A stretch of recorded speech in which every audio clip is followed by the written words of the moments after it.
We had all liked Mr. Winscott. He didn't mind when we used the sledding hill on his property, and he always gave out the best Halloween candy in the neighborhood.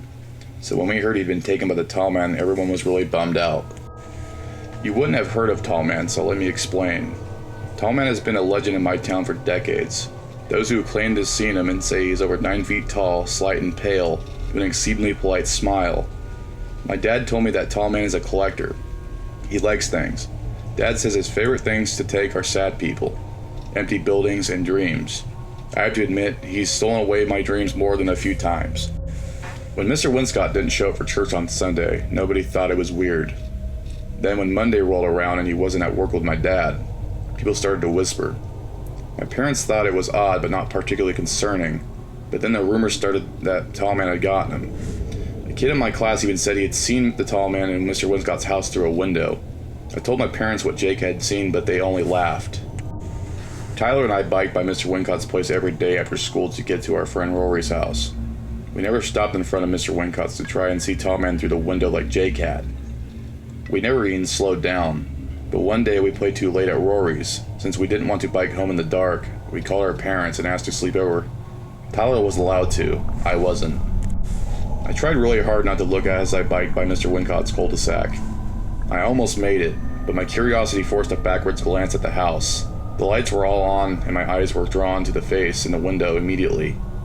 I saw Tall Man looking back at me. I choked in a panic breath, and my foot missed the pedal as I tried to speed away on my bike. I stumbled for only a second, my eyes never leaving the face in the window, before pedaling home as fast as I could. The next morning at school, I told Rory and Tyler about Tall Man. They didn't believe me, of course. They hadn't believed Jake either. I knew I had to show them, otherwise they would think I was a liar. We waited until dark and then biked to Mr. Wincott's cul-de-sac. Tall Man was there, as I told him he'd be, watching us from the window above the front door. It was such a tall front door that I thought Tall Man must have been 10 feet high to see out the window above it. He was almost smiling, but his expression betrayed a certain displeasure. Tyler fell off his bike. Holy shit, run. We did. As soon as we cleared the cul-de-sac, we all began talking over each other in a flustered panic. I can't believe we saw Tall Man. Did you see the look on his face? We have to tell the cops. We went back the next morning with more friends, but Tall Man was gone. We went back the next day, but again could see no one behind the window. We quietly rolled our bikes down the driveway into the street. We took off from Mr. Wincott's house, torn between hoping Tall Man was there and praying that he wasn't. We saw him as soon as we biked into the cul-de-sac. He was still standing there after all, and this time he was outright frowning.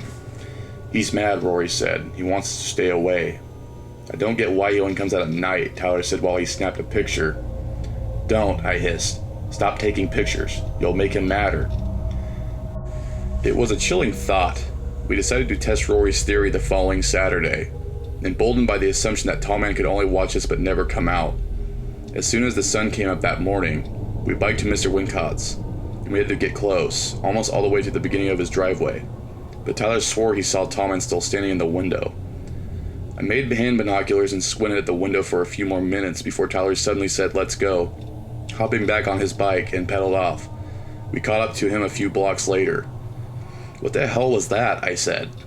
It was days before we convinced Tyler to go back to Tall Man's house, and even then he insisted on taking his teenage brother Matt with us.